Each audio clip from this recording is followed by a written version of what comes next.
I think it's going to be exciting. Well, here at the Garden, how do you think Miles might fit in with the Knicks if they're going to be might get a lottery pick? Well, I sure don't want to look that far ahead. I want to keep him. I don't know. Maybe it's Christmas next year. Who knows? You know, he might not be done. You never know. I know. But I think Miles would fit in a lot of places someday. Coach, going back to what you mentioned about the explosion with the communications, how do you put the horse back in the barn? Well, they always say, you come from the farmlands because we say the pace back in the tube, but you're right. All mean the same thing. It's difficult. And it means it has to be something drastic. Take care, brother.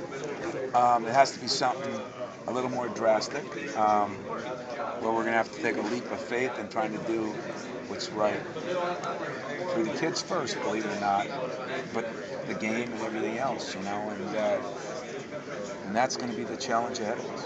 Appreciate the time. Yeah, thank you.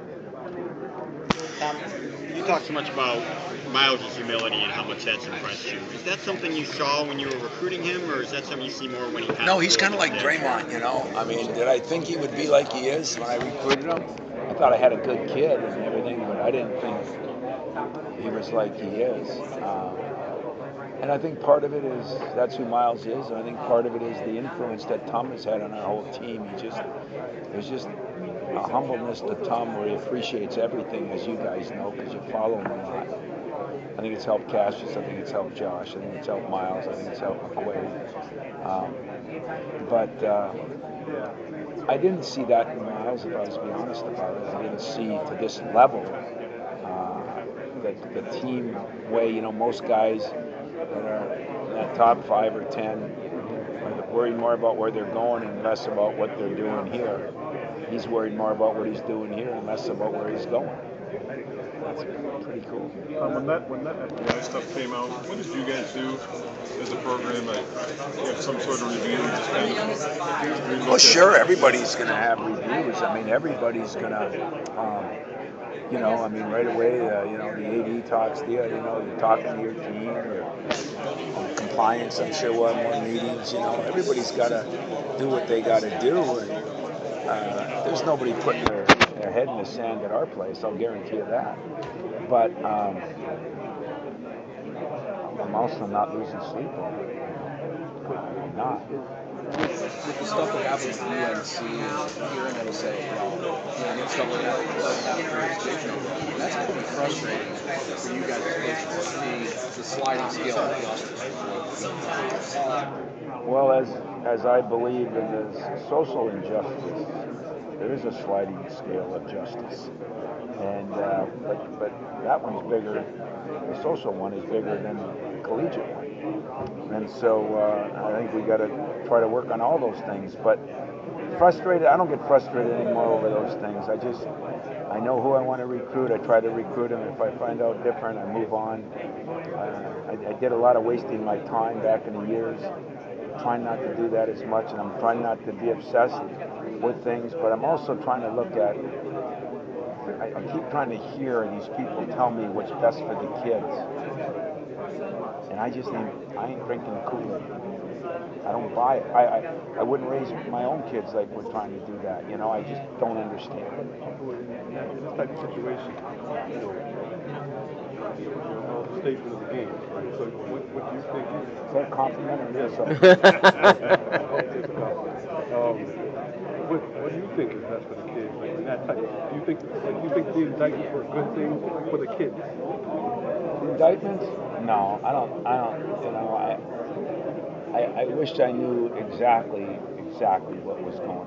I wish I knew how much families were involved, kids were involved, coaches were involved. I mean, there's got to be a lot, there's got to be a lot of things going on, because those 3-letter guys don't get involved with everything, And so that part I don't know, but just think about being a kid right now. It's great to play basketball in the summer, but 9-10 weeks of it, there's no girlfriend, there's no buddies, there's no this, there's no that, and it's not like they're playing all day long. I mean, Magic always said when he was home, they played on the blacktop, and you played your tail off. Because if you did, you sat the next game. And we don't have that anymore. There's always another game.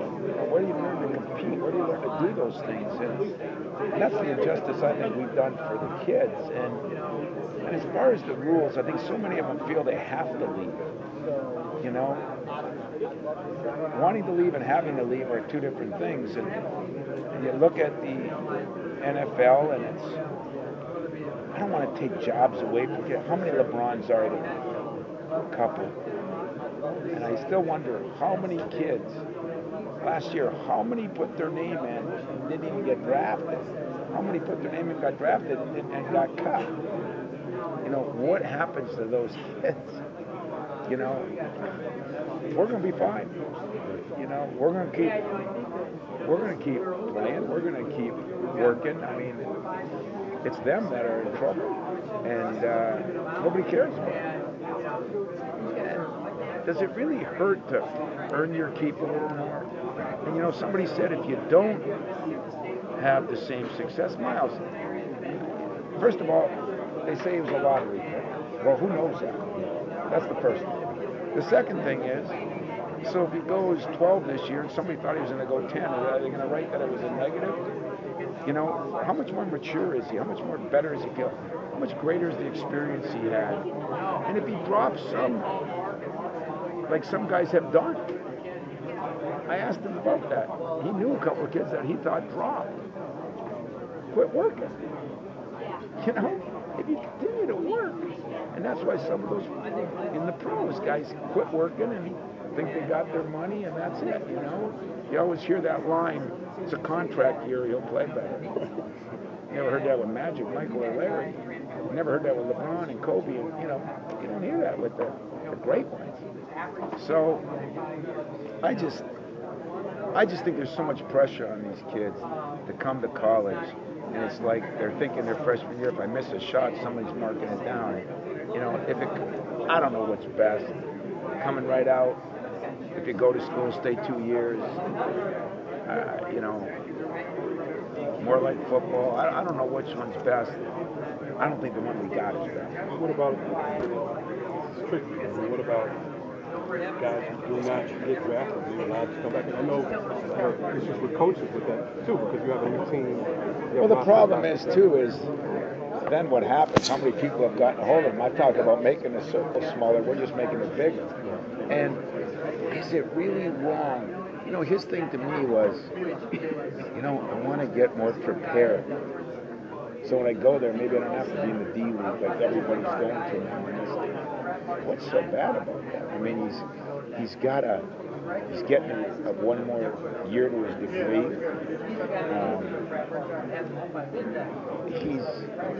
He's not poor. You know, I mean, he's not, you know, I mean, like Miles, he doesn't have a car. He's so regular, it's a joke. I mean, but he doesn't care. And I think more kids would be like that if we weren't promoting it the way we promote it. It's almost like you guys know it better than I do. Boy, if you don't come out by your sophomore year, you're like damaged goods. Tim Duncan, Draymond. I mean, there are guys that do it. We haven't given guys a chance to get there. And we never talk about, Mike, you and I talk about this. How many kids haven't made it that have come out? And how many kids come out? Like, one guy said to me, this was an interesting comment. He says, well, you know, in the D League, G League now, and that guy got better last year. Says who? You know, he got better playing in the G League. What if he would have had 130 practices in 30 games instead of maybe 5 practices in 50 games? Maybe he'd have been even better yet. We're going on all these assumptions. I mean, the bottom line to any work, yours or mine, the harder you work, the better you get, the better chance you have of being successful in whatever field you're in. What about, and also along with that, another year in college, you know, you lead your team, all of a sudden you have more confidence. Do you think that helps you at the next level too? I do. I mean, if you ask him, he said something to me in August. He says, you know, Coach, I'm just more comfortable this year. I said, what do you mean you're more comfortable? He was talking about, I know where the classes are. I know what to expect out of the season. I know what to expect out of the preseason, you know. things like that, and that was a kind of an interesting statement. He said some things that are far beyond what I could say, but I do think you get more confident. You know, the only way you don't is if you get fat and sassy and think too much of yourself, and that's going to hurt you later on anyway. Can I follow up on the NCAA UNC thing, but also the FBI investigation? Because you have a difficult conflict, it seems, between the right against self-incrimination that the FBI imposes, whereas with the NCAA, you're required to report. And what kind of pressure does that put on all the people involved? I don't know many people that are required to report that report. I think we all know that the NCAA does not have subpoena power and all that, so it's pretty hard to prove things. And I don't think it's I think it's a problem. I don't think it's a rampant problem, you know. I don't think it's something that, you know, let's still keep it a small brush, you know. Let's not make it a 10-foot roller, because I don't think it is. And I just think that it needs to be dealt with, but we still have a good game. We got other problems that we got to deal with more than that, I think. And we talked about scheduling a little bit, but in terms of next year, but this year with the compacted schedule, you got Monday, Friday games. I think a couple Friday home and on the road Sunday. How hard is that going to be? Have you really sat down and looked at it? Are you going to do things differently, you think, in those weeks? I think it is going to be hard. In fact, we're trying to practice that way. You know, we're trying to give them like 2 days off one time. We're trying to go 3 days in a row. We're going to go 4 days in a row, so we get used to it. We're going to try to simulate some of those things in practice, which won't be the same, because when you travel and all that, it's different. I just look at it like, and complain about it, because I don't like it. I don't love it. But it's the same for everybody. I mean, somebody's going to get a break because they don't have to play as many one-day preps. But you know what? You got no-day preps, or one-day preps if you're in the NCAA tournament. You got no-day preps if you're in your conference tournament.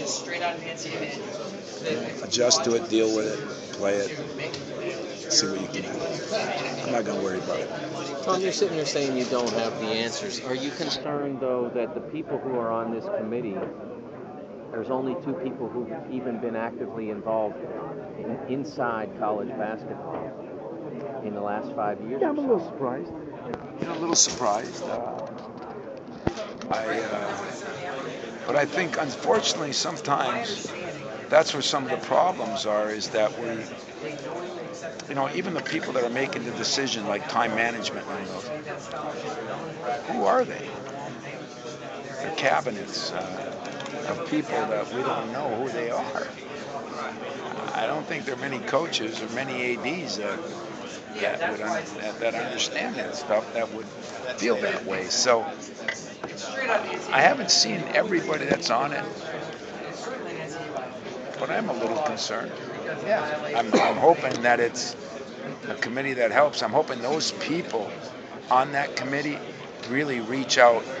It'd be like the general, you know, sitting in Washington, but the soldiers are out on the battlefield, you know.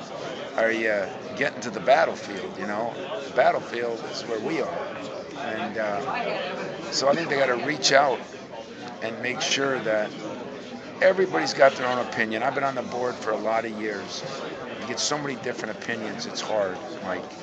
But I think we got to come up with what we're really trying to solve, you know. And I'm not sure that's always there.